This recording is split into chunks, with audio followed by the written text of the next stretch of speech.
Hello everyone, welcome to you all in your trustworthy education channel সৌর শিক্ষা।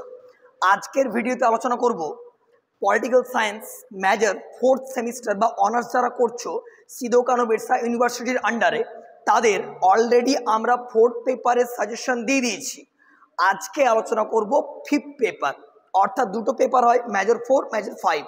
Major 5 এর already suggestion provided, link দেওয়া রয়েছে description বক্সে, তোমরা গিয়ে কিন্তু চেক করে নিতে পারো। আর আজকের ভিডিও মেজর 5। তো চলো দেরি না করে ভিডিওটা শুরু করি। চ্যানেলে নতুন হয়ে থাকলে অবশ্যই সাবস্ক্রাইব করে দিও, কন্ট্যাক্ট নাম্বার দেওয়া রইলো, ইচ্ছে হলে অবশ্যই যোগাযোগ করে নিতে পারো। তো চলো শুরু করি। দেখো, প্রথমেই political science major or honours SKBU suggestion 4th same 5 আমাদের সাজেশন দিয়েছি কি না ভারতীয় প্রশাসন, এটা হচ্ছে আমাদের টপিক। ওকে, প্রথম অধ্যায় থেকে আমরা মাত্র 4টি প্রশ্ন দিয়েছি। কি কি সেই প্রশ্ন বুঝছো না? 1, 1858 সালের পর ব্রিটিশ ভারতে প্রাদেশিক প্রশাসন ব্যবস্থা নিয়ে একটা সংক্ষিপ্ত টিকা। 2, শ্রম আইন, এটা বলতে তুমি কি বোঝো? 3 নাম্বার, ব্রিটিশ রাজ্যের সাংবিধানিক শাসন।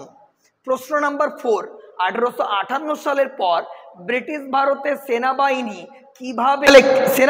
কিভাবে পুনর্গঠিত হয়েছিল।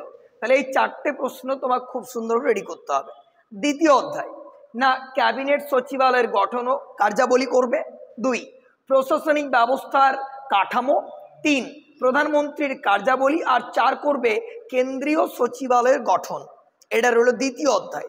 চলে আসছে তৃতীয় অধ্যায়। দুটো প্রশ্ন, ARC রিপোর্টের উদ্দেশ্য, আর 2, প্রশাসনিক সংস্কার বাস্তবায়নে বাধা, আর বাধাগুলি কি করে অতিক্রম করব তার উপায়গুলিও আলোচনা করব।